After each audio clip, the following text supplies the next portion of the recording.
Hello friends, welcome back to my channel dinner রান্নাঘর। আজকে আমি তোমাদের করে দেখাবো ভেজ পোলাও। কিভাবে সিম্পল ইজি প্রসেসে আমরা ভেজ পোলাও রান্না করতে পারি সেটা আমি তোমাদের সাথে শেয়ার করছি। যারা প্রথম পোলাও রান্না করছো তাদের জন্য এটা খুব সুবিধাজনক হবে এই রেসিপিটা। তো চলো দেখে নিই কীভাবে আমি বানিয়েছি।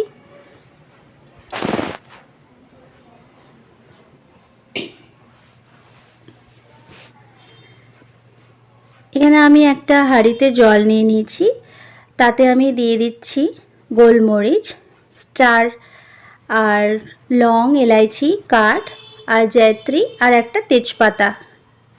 তারপরে আমি দিয়ে নেব স্বাদ অনুযায়ী মতন লবণ, যেন ভাতটা নোনতা নোনতা লাগে সেইভাবে আর কি লবণটা দিয়ে নিচ্ছি। এখানে আমি ছোটো চামচের 3 চামচ লবণ ইউজ করেছি 500 চালের জন্য।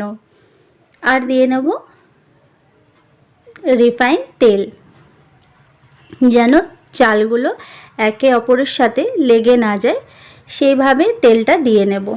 তারপরে জলটা ফুটবে তখন যারা পছন্দ করো না যে এইগুলো ভাতের সাথে থাকুক, তখন এই সময়টা যখন অনেকটা ফুটে যাবে, যখন মানে জলের সাথে বেশ সুগন্ধটা ছড়িয়ে যাবে, তখন এইভাবে তোমরা তুলে নিতে পারো।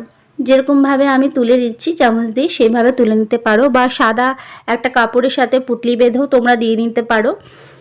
তো এইভাবে তুলে নিয়ে যখন ফুটতে থাকবে তখন চালটা কিন্তু আমি এর মধ্যে দিয়ে দেবো। চালটা আমি আধা ঘন্টা আগে, বাসমতি রাইস আমি আধা ঘন্টা আগে ভিজিয়ে রেখেছিলাম।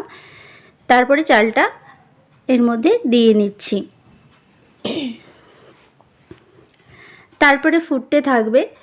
তো যারা আর কি প্রথম পোলাও রান্না করছো, চালটা দিতে ভয় পাও জলের সাথে যেন গলে যাবে, তো এই প্রসেসে রান্না করলে তোমাদের চালটা কিন্তু একদম গলবেও না, আর সুন্দর লম্বা লম্বা ঝরঝরে একটা পোলাও তৈরি হবে।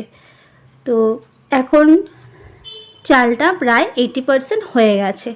তো আমি এই সময় ভাতের মাড়টা গেলে নেব।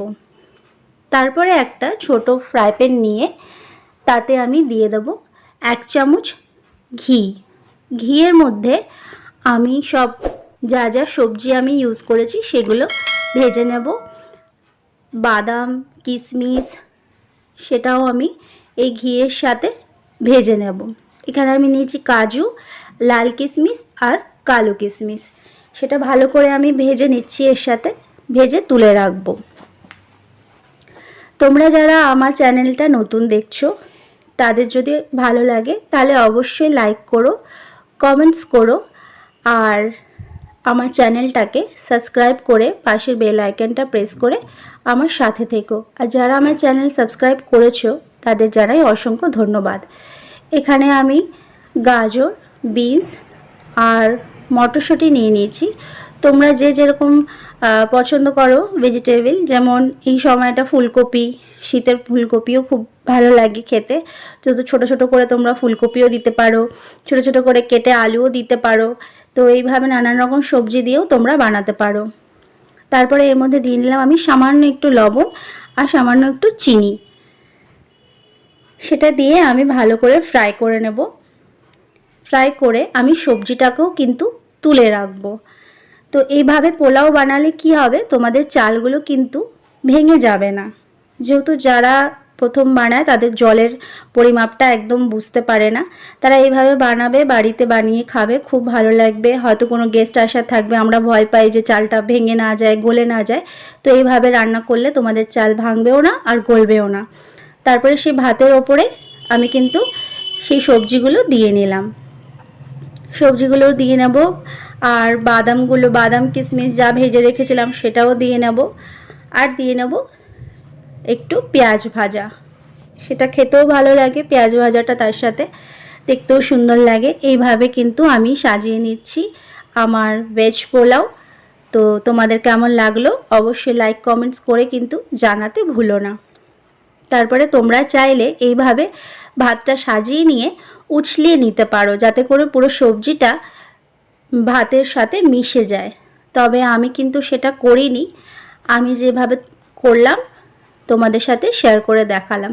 দেখতেই পাচ্ছ আমার ভাতটা কিন্তু একটাও ভেঙেও যায়নি আর গলেও যায়নি, একদম ঝরঝরা পোলাও রান্না হয়েছিল, খেতেও খুব ভালো লেগেছে।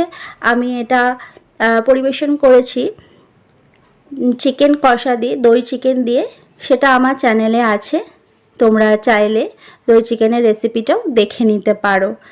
চলো নেক্সট আসবো অন্য কোনো রান্না নিয়ে, তোমরা দেখো এবং এনজয় করো। Thanks for watching.